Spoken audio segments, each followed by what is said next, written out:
반갑습니다. 복지사입니다. 최근 많은 일이 있었죠. 오늘은 최근에 있었던 일들과 앞으로 있을 일들에 대해서 가볍게 좀 이야기를 해보도록 하겠습니다. 영상 시작 전에 구독과 알림 설정 꼭 부탁드립니다. 네, 우선은 그 게임스탑 이슈가 있었죠. 아마 다른 전문적인 채널들에서 정리한 자료가 많으니까 다들 알고 계실 겁니다. 간단하게 얘기하면 헤지펀드가 GME를 쇼쳤다, 개미들이 밀어올렸고 뒤통수 쳤다, 이런 내용이잖아요. 그건 그렇다 치고 저는 이 사태 이후의 현상들에 대해서 좀 더 집중을 해보았습니다. 게임스탑 주식이 그 사단이 나니까 로빈후드에서 이제 개인들에게만 GME 매매에 이제 불이익을 줬죠. 여기서 무슨 정치적인 사유가 있었는지에 대해서는 저는 모르겠습니다만, 하지만 제가 확실히 느꼈던 거는 전 세계 탈중앙 거래소의 수요가 늘어나게 될 것이다 라는 것입니다. 저도 중앙형 거래소를 사용하긴 하지만 대체적으로 유니스왑이나 1인치를 많이 사용하고 있고요. 종종 필요에 따라서 스시스왑을 사용하기도 합니다. 그래서 저 로빈후드 이야기가 나오고 나서 유니스왑을 추가 매수했죠. 결과적으로는 좋았습니다. 근데 이런 단편적인 매수로 인한 차익의 개념을 얻겠다는 것보다 중요한 건 이제 처음 말씀드렸다시피 전 세계 탈중앙 거래에 대한 필요성을 느꼈고 이쪽 세계에 관심이 쏠리고 있다라는 거죠. 많은 사람들이 각국 정부들은 이제 디파이를 규제할 것이다 라고 합니다. 이거에 대해서 어떻게 생각할까요? 네, 저는 할 것이라고 생각합니다. 규제해요. 지금 북미 쪽에서도 개인 지갑에 대해서 규제를 강화할 거라는 뉴스들도 이미 돌고 있고요. 루머도 아니고 실제로 나온 이야기고요. 이런 것들은 정말 필요한 부분이라고 생각을 합니다. 이런 걸 규제를 해야 확실히 제도권 안에 안착을 하는 거죠. 해외에서는 준비 중인데 국내에는 없는 게 바로 개인 지갑 있잖아요. 이 메타마스크라든가 디센트, 나노레저 이런 것들을 통해 거래되는 내역들을 정리해서 과세 구간을 확정해주는 서비스들입니다. 제가 개발 능력은 부족하지만 어드바이저로는 활동할 수 있으니까 개발 여력이 있으신 분들은 이런 사업 해보시면 확실히 성공할 수 있을 거라고 생각합니다. 저도 껴서 해주세요. 왜냐하면 이런 건 정말 필요해요. 네, 정말 있어야 되는 서비스입니다. 국내에서는 좀 이런 게 흔하지 않으니까 미리미리 선점하시면 부자가 되실 수 있을 것 같습니다. 그리고 이런 것들이 선행이 되어야 탈중앙 거래소에 대해서도 기준이 생길 것이고 제도권으로 확실히 인식될 수 있을 겁니다. 만약에 이게 되지 않는다면 장기적으로는 좋지 않다라고 저는 판단을 합니다. 시간이 문제지 그렇게 되긴 될 거예요. 각 플랫폼들이 탈중앙 거래소를 거의 필수적으로 구축하고 있어요. 이더리움에서는 유니스왑, 스시스왑이 대표적이고요. 트론에서는 저스트스왑, 바이낸스 스마트 체인에서는 팬케이크스왑, 버거스왑, 애니스왑, 폴카닷에서는 폴카스왑, 소라 등이 있습니다. 추가적으로 네오, 이오스, 이더리움 등등 여러 가지 체인의 토큰들을 한자리에서 거래하는 탈중앙 거래소로는 스위치오 같은 것들이 있겠네요. 그래서 이런 탈중앙 거래소 지속적으로 주목받을 것이라고 저는 생각을 합니다.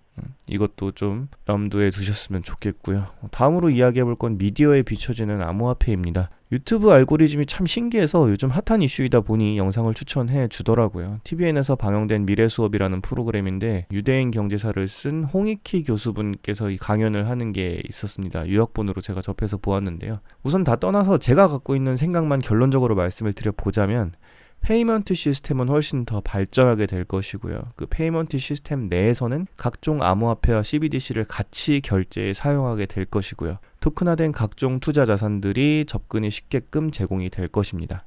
그리고 홍익희 교수분께서 말씀해주신 그 CBDC를 알아야 부자가 될 수 있다라고 이야기를 하셨는데요. 그건 굉장히 맞는 말이라고 생각을 합니다. 일단 이 이야기를 하시면서 CBDC를 활용하는 법에 대해서 무역의 예를 들어주셨던 걸로 제가 알고 있어요. 디지털 화폐를 간단하게 사고 파는 시대가 도래하게 된다면 외환딜러 같은 특별한 직업을 가진 사람뿐만 아니라 일반 투자자들도 전 세계 화폐들을 손쉽게 거래할 수 있는 세상을 보게 될 것이다 라고 이야기하셨습니다. 이렇게 되면 많은 분들이 간단한 방법으로 환차익을 얻을 수 있게 된다는 말입니다. 굉장히 동의하는 바이고요. 실제로 지금도 달러 기반 스테이블 코인과 원화 간의 트레이딩으로도 수익을 얻을 수 있습니다.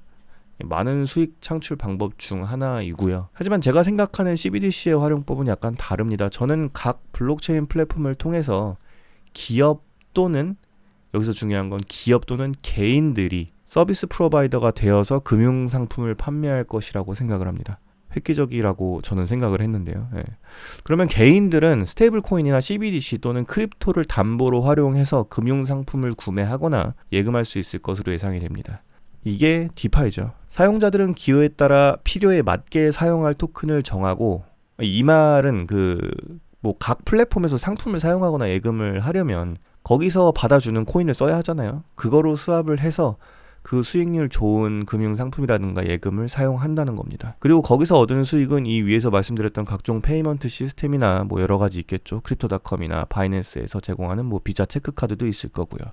뭐 카카오페이나 라인페이도 있을 거고요. 아니면 뭐 지갑에서 지갑으로 다이렉트로 보낼 수도 있을 겁니다. 뭐 개인 간에는 이렇게 할 수도 있겠죠. 사실 뭐 많은 사람들이 이걸 수락만 한다면 코인을 사용하는 데는 문제가 없을 거예요. 누구에게나 상용이 된다면 충분히 결제에 사용할 수 있습니다. 문제 없다고 생각해요. 요약을 해보자면 CBDC 자체가 돈이 된다는 것은 아니라고 생각을 합니다. CBDC를 활용해서 사용할 수 있는 각종 금융상품과 예금들을 통해서 돈을 벌 수 있다는 거고요. 그리고 CBDC와 스테이블코인 그리고 크립토는 자산과 상품 투자에 사용될 것이고 이 형태는 디파이를 끼고 미래의 개인 금융이 될 것이다 라고 생각합니다. 이게 방구석 디파이 전문가의 생각이었습니다. 자, 오늘 간단하게 최근에 있었던 일과 미디어에 노출되었던 것들에 대해서 생각을 좀 공유 드려 보았는데요. 디파이가 사기라고 느껴지시겠죠. 네. 물론 사기인 것들도 많이 있었습니다. 지금도 있을 수도 있어요. 근데 분명 미래 금융의 형태를 바꿀 수 있는 그것이라고 저는 판단을 하고 있고요. 지속적으로 투자에 임하고 있습니다. 여러분들이 보고 있는 미래 금융은 어떤가요? 여러분들이 벤틀리 타시길 기원합니다. 감사합니다.